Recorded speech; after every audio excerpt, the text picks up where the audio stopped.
ములుగు జిల్లా ఏటూరు నాగారంలోని ఐటీడీఏ గిరిజన సంక్షేమ శాఖ డిప్యూటీ డైరెక్టర్ పోచంను సస్పెండ్ చేయాలని తెలంగాణ ఐక్య ఉపాధ్యాయ ఫెడరేషన్ రాష్ట్ర నాయకులు గొప్ప సమ్మారావు డిమాండ్ చేశారు.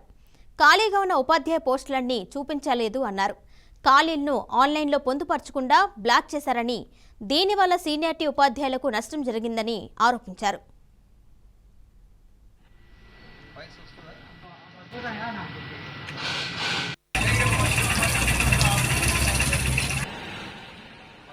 ప్రమోషన్లకు సంబంధించినటువంటి షెడ్యూలు గత నెల రోజులుగా కొనసాగుతూ ఉన్నది.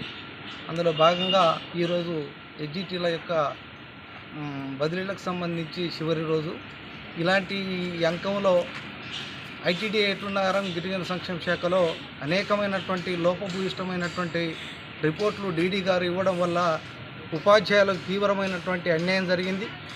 ఎందుకంటే ఉపాధ్యాయ సంఘం టీఎస్యూటీఎఫ్ ఉపాధ్యాయ సంఘంగా మేము డీడీ గారికి అనేక మార్లు కోఆర్డినేషన్ మీటింగ్ నిర్వహించమని కోరాము.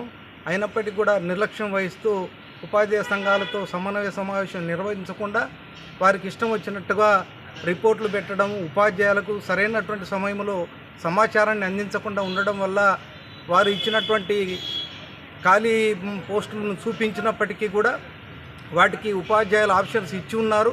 ఆప్షన్స్ ఇచ్చినటువంటి ఉపాధ్యాయులు కూడా ప్రమోషన్లకు నోసుకోకుండా చేసినటువంటి చరిత్ర ఈ అన్ని ఐటీడీలలో కల్లా ఐటీడీ ఏటూరు నగరంలో డీడీ గారు ఈ రకంగా ప్రవర్తించడం సరైంది కాదు.